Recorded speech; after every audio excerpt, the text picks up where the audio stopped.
you've got that mid-travel responsiveness and kind of feedback and communication from the trail, but with that long travel front end, that means you can just let it go and let it flow down a bumper steps like that. And then as soon as the trail opens up, this is just such an agile ripper of a bike. My name's Guy Kesteven. I've been a professional mountain bike and kit tester for nearly 25 years. And today, the bike I'm riding on my local test trails is Pivot's Super Gucci Switchblade Team XCR. So Switchblade is designed as Pivot's all-rounder, everything from kind of enduro to XC trail. And it's a mixed travel bike. So you got 160mm Fox Factory 36 bolt on the front, and then 142mm of Fox DPX2 controlled travel at the back.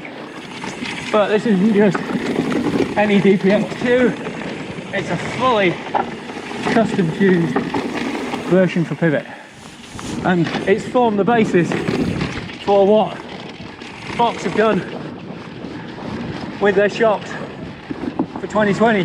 And if those new DPX2 shocks feel anything like as good as the back end of this Pivot, then happy days, because even under shundery, rocky power stuff like this shock just feels fantastic.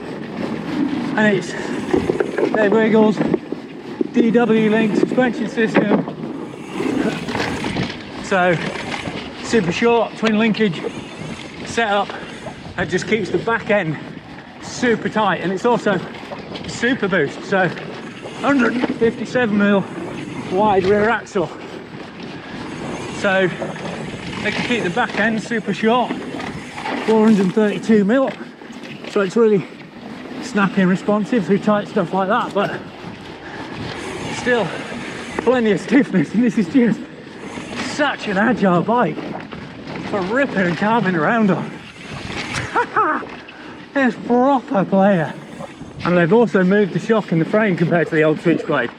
It now sits vertically like it does in the Mach 4 SL, and that means you can give it a more progressive stroke so it works the core shock. And in fact, as it came, I thought it was too progressive. I actually pulled the large spacer out of there and fitted a 40% smaller one.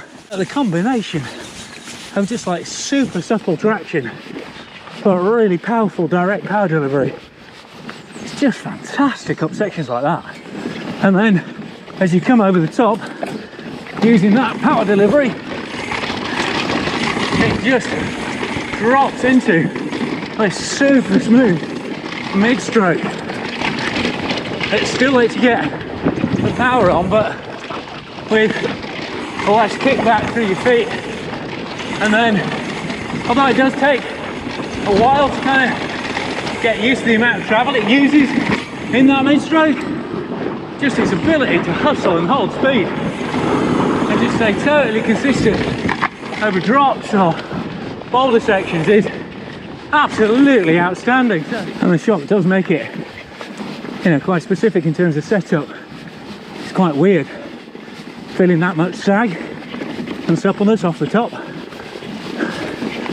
and then using the mid-stroke so freely, but to kind of just deal with it in your head, the combination actually works so smoothly on the trail, because there is that noticeable stand up under power that just, you know, tightens it up.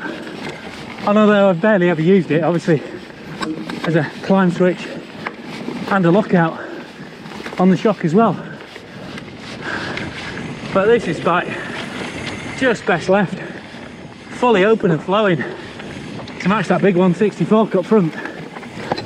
And although it's unbalanced in terms of the numbers, the 160 front, 142 rear just works brilliantly together for kind of mixed trail use. You've got that ability to front out, serious hits at the front, and then the back end just has no trouble dealing with them at the rear. but it's still, you know, you're very aware of what the rear wheel's doing in a good way. And this ability to just, you know, slide and drift is just awesome. So you've got that mid-travel responsiveness and kind of feedback and communication from the trail, but with that long travel front end that means you can just let it go and let it flow down stutter bump steps like that. And then as soon as the trail opens up, use those lightweight, super stiff 28mm wide Reynolds carbon wheels to really put the speed into it. This is just such an agile ripper of a bike, but with way more grip and kind of composure than a shorter travel bike. When things get wary, I'll just, you know, loads of stutter bumps like that. And Pivot claimed 2.6 kilos for a small without shock. Actually comes in around 3 kilos for a medium with a shock in theory. But the complete bike weight, it kind of equates to a bike with a slightly heavier frame than that. So maybe take that with a pinch of salt, but 30.6 complete bike weight. And then the traction and punch to get up silly steep challenge sections like that actually makes it feel, cliche alert, a lot lighter and more XC than it actually is. And the geometry of the Switchblade really suits that versatile ride character as well. It's not crazy long, 470mm reach or 475 depending on where you have the little ride height ship. And that gives you 66 or 66.5 degree head angle, and then 75 or 76 degree seat angle. So steady enough, but still balanced with a short 432mm rear chainstay. So it still feels really agile and poppy in the tight stuff, ain't it? Oh, get its front wheel up off stuff. Absolutely loves a manual. And because it's such a premium piece of construction with this hollow core carbon fibre for sort of maximum stiffness, minimum resin, keep the frame light, super tight, that short, super boost back end, and the kind of balanced geometry, it's no shy heart at weaving through. And again, just loads of feel through the bottom of my feet there, through my mallets, just letting me know exactly what's going on under the tyres. And that obviously 36 is super clean in terms of how it tracks up front, and just the flow, you know, need last minute kind of twitch agility to get those 780mm big pivot bars out of trouble.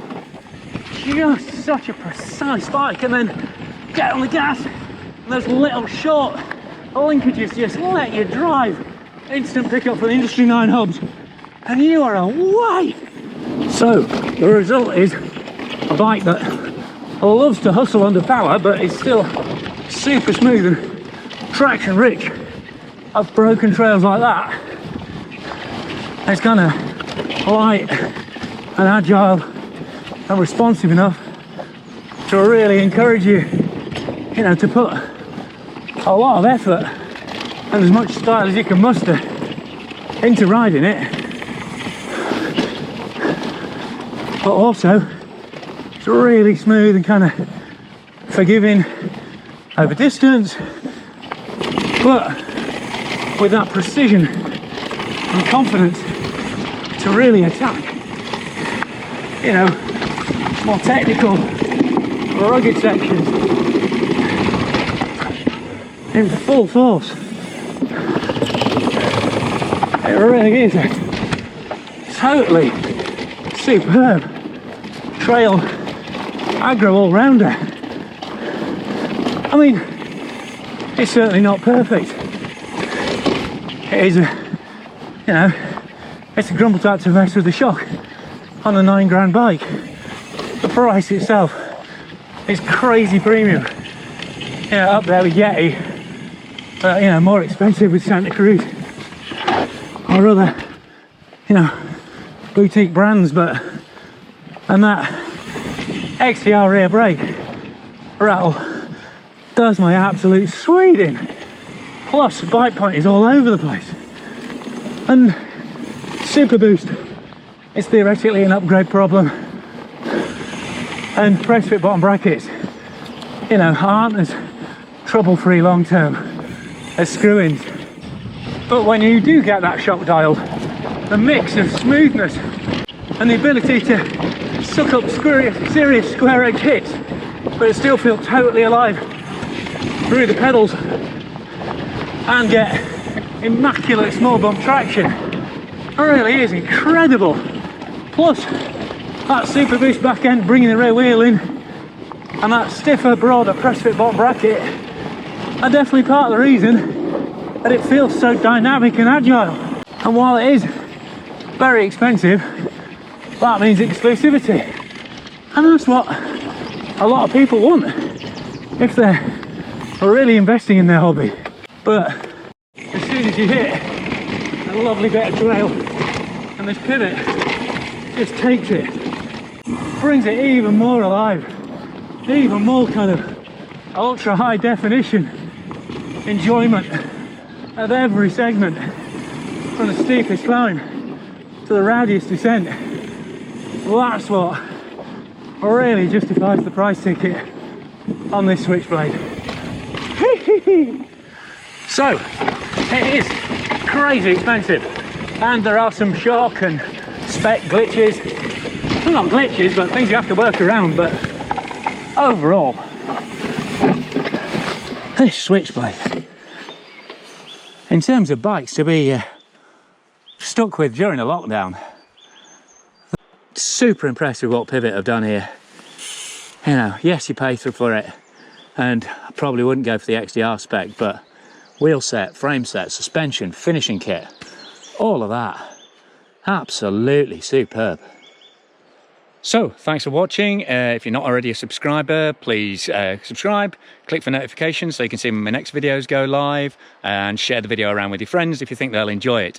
Thanks massively to my Patreon supporters who are scrolling up on the screen now, who pay a small monthly fee to get exclusive, extended, behind-the-scenes edits, including a load of tuning stuff on this Pivot Switchblade.